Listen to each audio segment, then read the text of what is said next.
আমরা মনে করছিলাম যে হয়তো বা নেপাল, শ্রীলঙ্কা এরা থাকবে, এদের বিট দিয়ে আমরা হয়তো একটা রেজাল্ট আশা করতে পারবো, কিন্তু সেখানে গিয়ে দেখি থাইল্যান্ড আমাদের থেকে আরো শক্তিশালী টিম ছিল।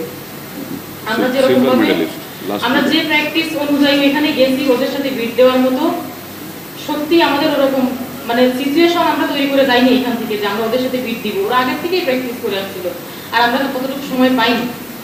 তারপরেও প্রত্যেকটা মেয়েদের কোচ স্যার সবাই এতটুকুই সাহস দিতে যে হ্যাঁ ওরা পারলে তোমরাও পারবা, তোমরা কেন পারবা। আমাদের প্রত্যেকটা মেয়ে সেই সাহস মনের ভিতর আটকে ধরে আমরা মাঠে নামছি। প্রথম অর্ধাংশে আমাদের পয়েন্ট লেভেল ছিল 7, 4, 5, 6 এরকম পয়েন্ট ছিল। পরে সবাই এক হয়ে কথাবার্তা বলে আমরা মনের ভিতরে একটা জিত এনে তারপরে সবাই এত সুন্দর খেলছে থাইল্যান্ডের সাথে, খেলার পর আমরা টিমটা বের করে আনতে পারছি।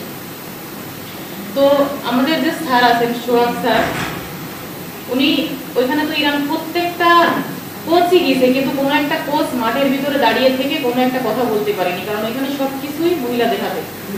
না কোনো কোচ ভিতরে যাইতে পারবে না কোনো কথা বলতে পারবে। ফাইনালের দিন যখন আমাদের রেজাল্টের যখন আমাদের ট্রফি দিছে তখনও পর্যন্ত ভিতরে দোকান অনুমতি দেয়নি। লাস্টের দিকে যখন ছবি তুলবে তখন সবাই গেছে।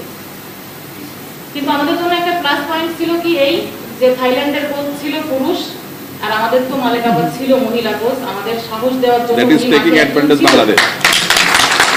আর থাইল্যান্ডের এইটুকুই দুর্বলতা ছিল যে ওদের কোচ ভিতরে ছিল না বা ওদের যে কিভাবে মানে মেইনটেইন করতে হবে সেইটুকু সুযোগ ওরা পাইছিল না। আর যদি ওরা একটু সুযোগ পাইতো হয়তো বা আমরা এই রেজাল্ট আশা করতে পারতাম না বা পাইতামই না রেজাল্টটা।